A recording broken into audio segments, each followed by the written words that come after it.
So for today's project, I prefabricated some parts. They just need welding up and painting. There are a fair few bits in the box, and the item that I'm making is my little wood stove ornaments. These are wax melters. You can pop a tea light inside and it replicates a little wood stove. These make excellent gifts. However, there is an additional item that needs making alongside these, so let's get started and make some money.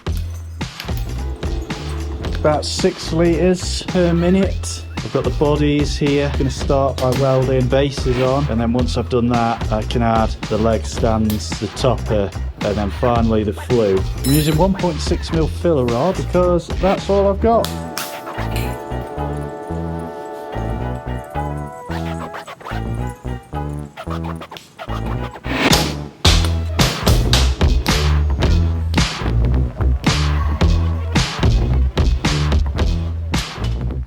Okay, you're getting some alright decent welds around the bases. However, my setup at the moment, the cut is a little bit too small, and also I'm using quite a small tungsten electrode in there. I'm welding 3mm steel. It's literally on the cusp of moving from sheet into plate, and I'm starting to just burn through my tungstens too often. So increase the tungsten size and also increase the cup size. When I come down to the more intricate parts, I might swap back. The tungsten electrode that I'm using at the moment is a 1.6mm. I'm going to beef it up to 2.4. I've actually only got 2 of my 2.4s left, so I'm going to sharpen these up. This might look like the dodgiest setup ever, and that's because it is. It's just my bench grinder on top of some OSB that's resting on some soakaway crates. And the reason for that is we still haven't got everything fully set up yet, so we're having to just make do with what we've got.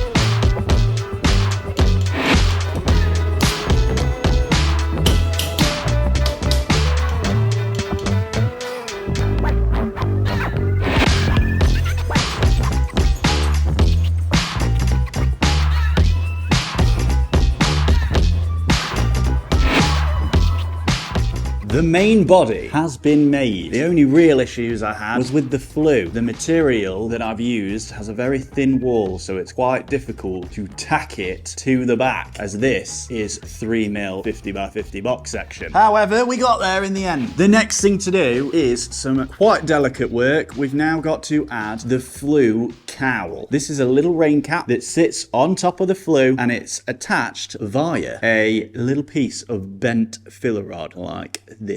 So that's the next part. Then after that, we can get them cleaned down and ready for paint. But not before we make something else as an addition to these. You'll see.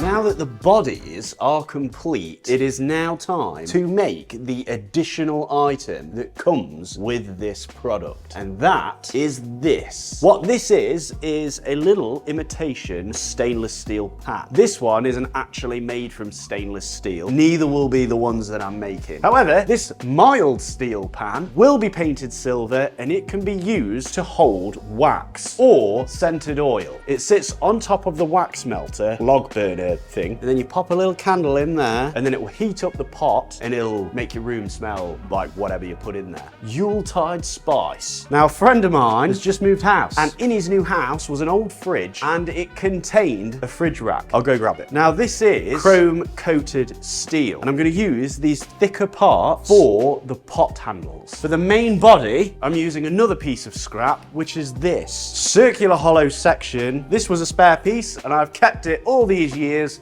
thinking, I'll do something with that one day, and that day has come. I'm going to chop this up into little bits. 1, 2, 3, 4, 5, 6, 20. I need to make 20 in total, so let's get going.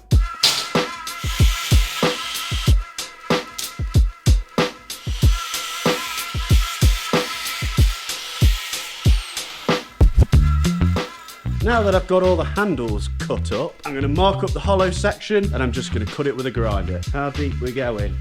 20 mil.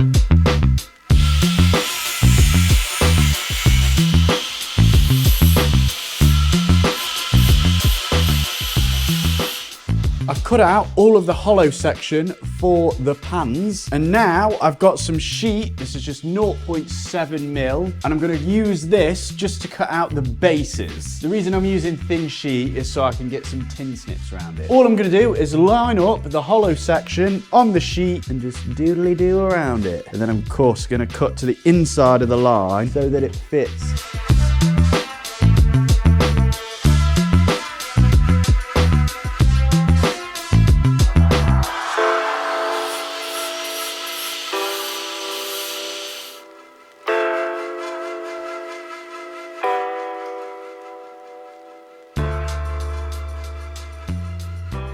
So now that we've got the actual tea-light wax burners complete and the pots, we can move on to painting. These are going to be black, these are going to be silver, and everything is going to be painted in high temperature paint that can go up to 600 degrees Celsius so that nothing burns or gives off any horrible paint fumes. I'm going to lay out a tarpaulin and then I'm going to start spraying.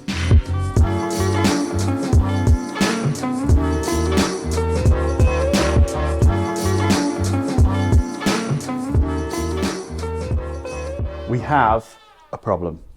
After making a few of these over the years, I have experimented with a few different paints, and I've found the right kind of texture that really suits these items. And that is a matte black stove paint. It's perfect for them. It gives them that classic stove look and feel. However, the shop that I bought it from just didn't sell it anymore. So I used an alternative. It's not good. The worst thing about it is the finish here is clearly gloss. It's the furthest thing away from matte that you can get, not the finish that we're after. It's a 0 from me. I have actually found a half-empty spray can of Purimachos high temperature paint. Maybe this is the brand that I used before. I don't know whether this one is still in circulation anymore. I just can't seem to find it anywhere. So I'm gonna go ahead and order some new paint from Amazon by Paint Factory. We don't have a lot of options. It says it's matte black, so hopefully the paint will come tomorrow and we'll be able to test these bad boys out. It's the next day and our paint has arrived. Woo! Let's give it a try.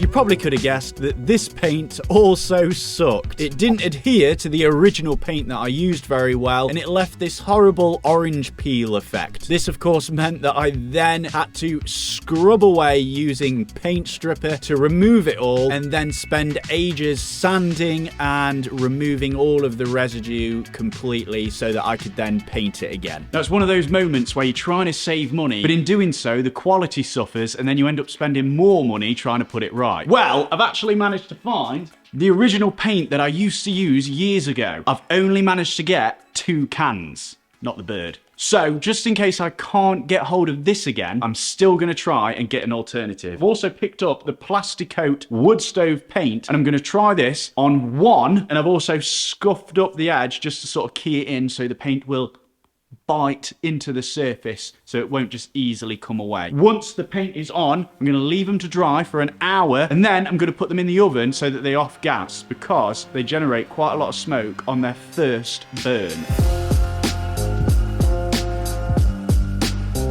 This is the paint you want to use. It's the Purimachos, if that's how you say it. Everbuild, which is a Sika company. It's got really good coverage, it's nice and thick, and it's actually matte. Now, if you can't get hold of that one, this one, the Plastikote, is good enough. It's a little bit more on the satin side, and also it's quite thin. You do have to kind of build your layers up to get good coverage. I'll leave links to those in the description. If you want to see how I fabricate these from scratch, you can watch this video here. Enjoy.